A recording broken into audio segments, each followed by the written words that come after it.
Avail started, there was another singer, and I was actually a drummer, the second drummer for Avail, actually, because there was an Avail before this incarnation of Avail. There's so many different versions of Avail. But yeah, I used to play the drums. I was a hair farmer. I had hair down like here. I'm just maniac, looked like a guy from the Muppets back there playing the drum. I actually got pretty good for a long time, but stopped playing.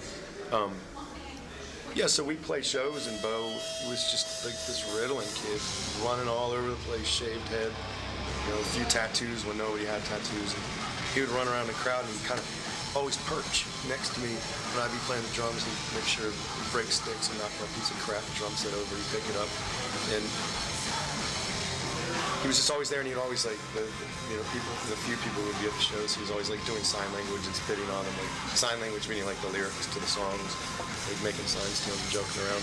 But when I started singing, when Irk started playing drums, I stepped up, and he stepped up more. I mean, he was always all over the place, but he stepped up more and started doing like backing vocals more often. He was more in and out of the crowd. I was a federal fugitive because I was a deserter from the military, and I was just like, fuck you guys, I'm your road. There's nothing you can do about it. And you gotta pay me $5 a show.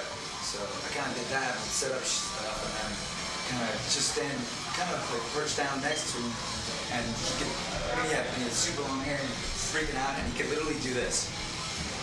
And I would know exactly what he was doing, because that's what I did. And then when he moved upstage, I kind of didn't have to be like a drummer anymore. So I kind of, for the first couple of shows, I was behind the bass and just kind of goofing off having a good time. And then slowly over time, it just kind of happened that I worst decision ever made. And you haven't stopped moving up? You're usually in the middle of the pit. Yeah. Actually, the last couple of years, because I worked with some people, I can't really get out there as much, you know, so. The thing that's odd about Bo is, anyway, I've said it a million times, he's always been in the band in one way or another, but it got to the point after a number of years that if he, for some reason, if he wasn't at a show, it wasn't Avail. Like people would say, did you bring Bo with you?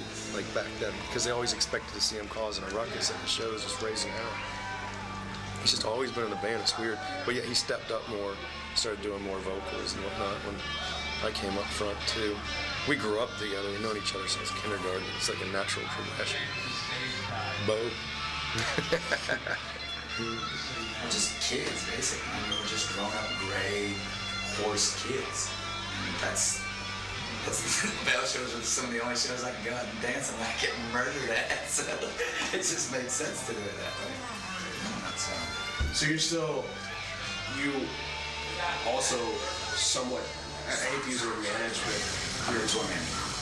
I am the asshole. I'm a person that you walk into a club and I say, fuck every word. I'm the jerk. I'm the one that screams about more. Like, why are these fucking tables in front of the stage? Yeah, I am that guy, and I do it all night fucking long. And a lot of times, like places like here, I've never dealt with these specific people before, so then they're just like, yeah, so when your guys go on and then they see me play, they're like, what the fuck? What is this guy doing? And then I go and settle with him. So it sucks. Being a tour manager is fucking hard. But when these people that run the club see you get on stage and freak out for 45 minutes, do they fuck with you less afterwards? Yeah, they do.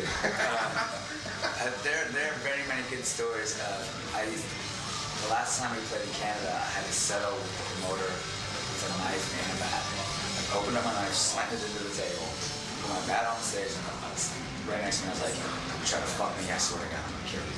I swear to fucking God, I'm gonna kill you."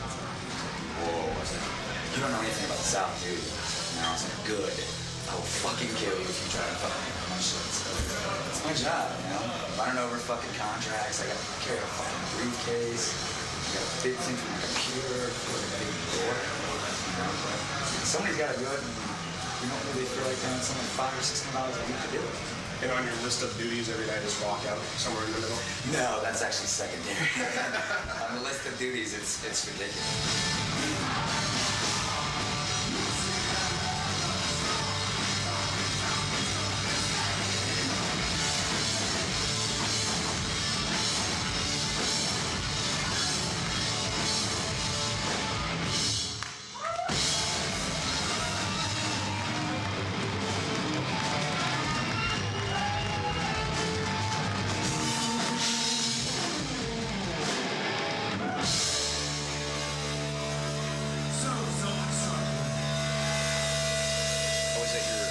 show at the bottom of the hill when you did your live album. Oh God! And your family from Richmond was the front row chorus. Yep. What a trip that was too when we did that live record. You know, there was 2 people, Richard the roadie from here, and Joe, and I think it might have just been Richard and Joe, were responsible for that being recorded. They didn't tell nobody. So, because they didn't want us to go on stage and be like, we're recording a live record. Let's, like this kind of thing. I love that record because that was what we played that night and how we played it. When you guys did that song with Hot Water Music. Which oh my one? God, the end of that song where it just broke down to the drums. You know what that is? That was just like a party. Wait, who did that? I didn't play on that end part. That was like Irk. But you were singing. Big Shirley, yeah. Like I came in and did the vocals. That was funny because they called me up. We have been in and out of the studio because they were recording in Richmond. Everybody's going over there and drinking and whatnot. And they call me up and they're like, hey, we need you to sing on this part. I'm like, all right. And I get there and Chris is like, okay, here's the part. And I'm reading the lyrics. I'm like, oh, it's a fucking good song, man. I'm reading the lyrics, listening. Mark Miley's producing, engineering. I'm like, yeah, it's cool. He's like, now, here's where you come in. I'm like, the lyrics just ran out. What am I doing? He's like, oh, no, you have to write the lyrics. I was like, oh, shit. And I went out in their van, get some quiet time, jotted shit down, listened to it over and over. Went in there and improvised that shit, just knocked it out. Actually, you know what? I did it. I improvised it. And we were like, oh, that's perfect. I went home, walked the dog. Mark Miley calls up. He's like, you're going to kill me. I just recorded over what you just did. So we relearned it. I did it again. What is your almost your fascination with the South? Like, there's so much pride there. Dixie, the cover of the album, the lyrics. Yeah, the cover, my little doodle that I drew on a desk one day. Everybody has tattooed on them now. I have a fascination with the South because I have a fascination with the Civil War, and we lost. And anybody who gets beat up never gets over it. You know what I'm saying? And so that's the beginning of it. But if you take it musically, the point that I was trying to make, as I've been saying to people, like, what the hell is wrong with us having music that is similar to our geographic location? I was like, I think what's happening in the Southeast is that people are finally starting to recognize bands, and we're coming from our roots music.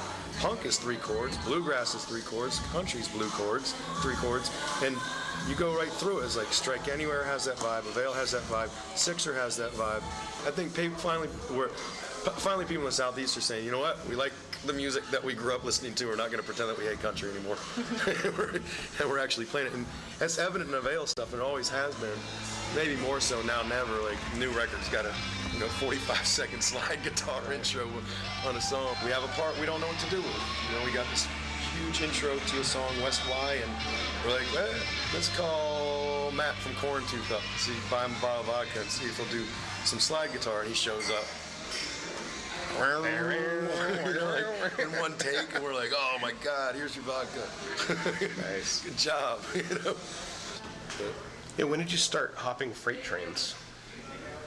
What was your first freight train experience?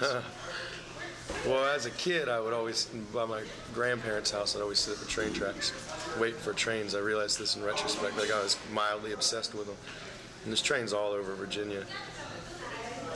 I guess it was in '93. I'd been reading too much Woody Guthrie, stuff on Woody Guthrie, and listening to too much bluegrass and country where like every friggin' song's about some guy who gets a broken heart and jumps on a freight train and runs away. And I was like, I don't do this stuff no more. And a buddy of mine who lives up in a trailer park in Salisbury, Maryland, was staying with me. And I was talking about how I was interested in trying to climb on one of these trains and leave, but I didn't think people did it no more. And he was like, yeah, they do. My uncle taught me how to ride. And he took me out on my first trip. I think that was '93, late '93. Might have been '94.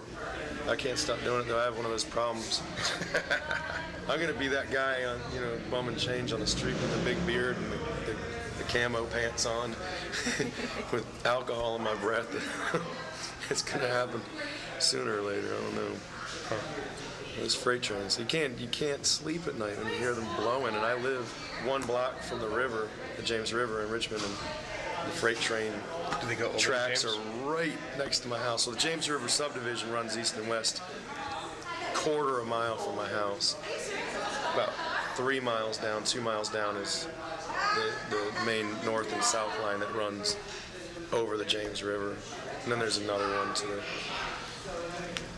the east. So, Over the James. over the James. You were taking Bo on a No, train he ride? won't go. He won't go. Took Gwamper out. He was having some hard times and was like, let's go, let's hop a freight train now. He hated it. Hated every second of it. It was a heat wave. It was about 105 degrees out the whole time. He hated it. I told him he hated it though because we were hopping north out of North Carolina. We're in a wood floor boxcar. It is literally 105 degrees outside. That thing's like an oven. So it's friggin', 135 in the damn thing. It's 1 o'clock in the afternoon. Sun's right on top of us. He drinks a flask of whiskey and 2 24s of Budweiser. I was like, how the hell are you gonna do that? No wonder you hate this. I drank 2 of these things of water and didn't even piss once. You're like, that's how fucking hot it was. Good old.